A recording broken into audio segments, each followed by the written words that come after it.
பாகிஸ்தானின் கராச்சி மாநகரில் அமைந்திருக்கும் ரேஞ்சர்ஸ் பாதுகாப்பு படைதளத்தில் காதை செவிடாக்கும் படுபயங்கர சத்தத்துடன் அடுத்தடுத்து குண்டுகள் வெடித்து சிதறிய கணத்தில் ஒட்டுமொத்த பகுதியும் ஒரு கோர போர்க்களமாக மாறியது. அந்த புகைமூட்டத்தை பயன்படுத்திக் கொண்டு நவீன துப்பாக்கிகள் மற்றும் கையெறி குண்டுகளுடன் உள்ளே நுழைந்த பயங்கரவாதிகள் ராணுவ முகாம் மீது கண்மூடித்தனமாக தாக்கத் தொடங்கினர். கராச்சி மாநகரையே உலுக்கிய இந்த துப்பாக்கிச் சண்டையின் சத்தமும் குண்டுவெடிப்பு அதிர்வுகளும் சுற்றியுள்ள குடியிருப்பு பகுதிகளை பெரும் பீதியில் ஆழ்த்தியதை அடுத்து பொதுமக்கள் அனைவரும் வீடுகளுக்குள்ளேயே முடங்குமாறு அவசர எச்சரிக்கை விடுக்கப்பட்டது. இந்த தாக்குதலில் பாகிஸ்தான் ரேஞ்சர்ஸ் அமைப்பைச் சேர்ந்த 4 ராணுவ வீரர்கள் மரணமடைந்த நிலையில் ஆப்கானிஸ்தான் எல்லையோர பகுதிகளில் நிலை கொண்டிருக்கும் பயங்கரவாதிகள் இம்முறை பாகிஸ்தானின் மிக பாதுகாப்பான ராணுவ பகுதிக்குள் ஊடுருவி இத்தகைய தாக்குதலை நிகழ்த்தியிருப்பது சர்வதேச அரங்கை அதிரச் செய்திருக்கிறது. இந்த தாக்குதல் வெறும் தற்காலிக மோதல் அல்ல, மாறாக பாகிஸ்தான் மற்றும் ஆப்கானிஸ்தானின் தாலிபான் அரசுக்கு இடையே கடந்த சில வாரங்களாக உச்சக்கட்டத்தை எட்டியுள்ள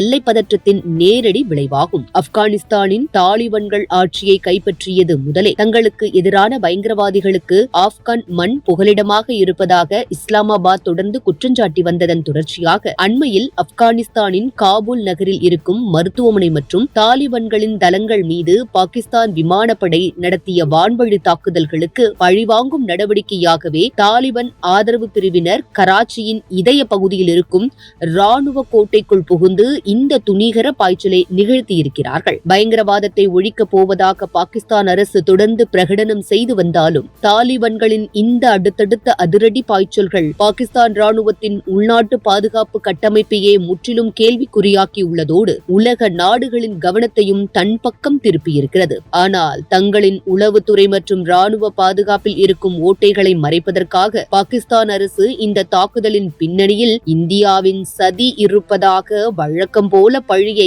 இந்தியாவின் மீது தூக்கி போட்டு நாடகமாட தொடங்கியுள்ளது.